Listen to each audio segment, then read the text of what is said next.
news, a federal jury has reached a verdict in the case of a man accused of taking out a hit on the man in charge of Operation Midway Blitz. This is a really big story. Juan Espinoza Martinez was accused of discussing the bounty with friends on social media.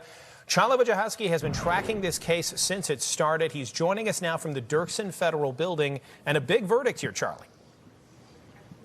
It really is, Alex. The verdict not guilty. It took the jury a little more than 3 hours to reach that verdict. Of course, there was a lunch included here. As you said, he was accused of ordering a hit, or at least talking about a hit online.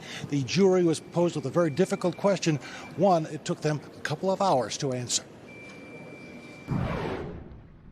Is posting a message like this one, talking about a bounty on the head of Border Patrol Chief Greg Bovino, enough to qualify as murder for hire? That is the question jurors are being asked as they consider the fate of Juan Espinoza Martinez. The 37-year-old chose not to testify at his brief 1.5-day trial.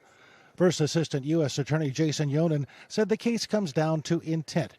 Why did the defendant send that message? I submit to you the evidence has shown he sent that message to solicit the murder of Gregory Bovino, Yonan told jurors.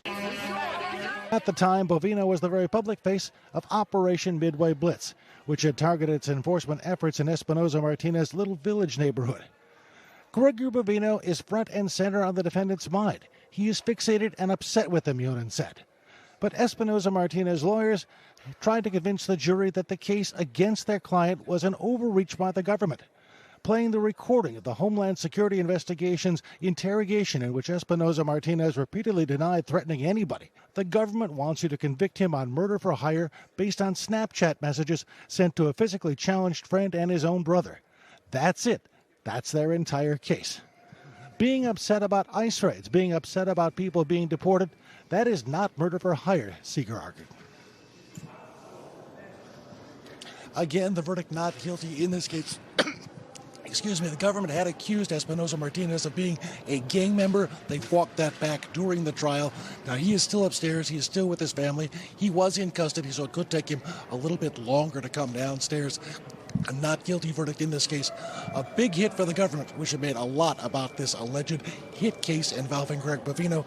We're waiting on the family. When they come down, we hope to have more for you. Reporting live at the Dirksen Federal Building, Charlie Wojciechowski, NBC 5 News. Charlie, thank you so much.